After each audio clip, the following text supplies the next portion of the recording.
Hey everyone, this is a little issue that was brought to me by a former coworker. And so Ni Hao, Victor, and Zoe. Uh, but the issue was is that they were creating some e-learning, and in this situation, they had a slide or had an image that had a spreadsheet or actually part of a web-based table and column system. And they wanted to be able to click once on it to show a highlighted screen. So this is you click once and you highlight the row, but if you click twice on it, then it would actually take you to a data page. The uh, the problem is, and this is the way they had set it up, is that if you um, so this is a hotspot, and you click a single click on it would take you to the next slide, or this row 4 select slide. If you double clicked on it, they wanted to take you to the data slide. And well, let's just see what happens. I'm going to preview this scene.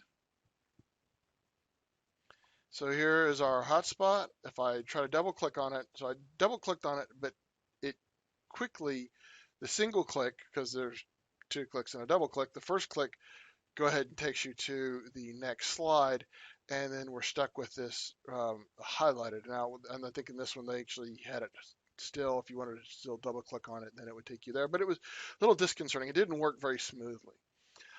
So here was my solution. And I'm going to go to solution scene. So what I did is I took the same sort of screenshot.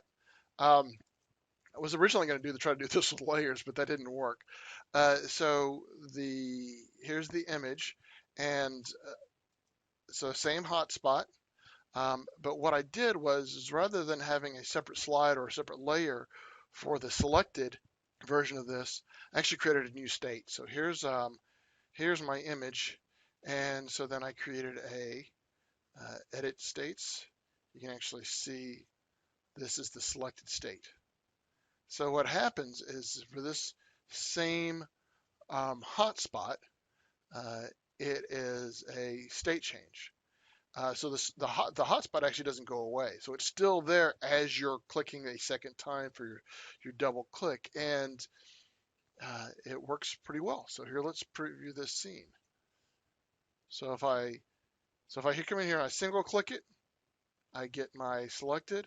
If I double click it, it goes to my data page. Now if we start over,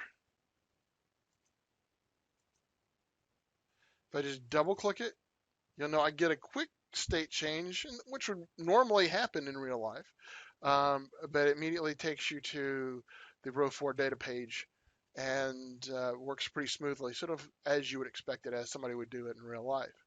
Hope this is helpful. This should be done in Storyline 3 as well as 360. I'm using 360 here. So let me know if you have any additional questions or issues. Always happy to help.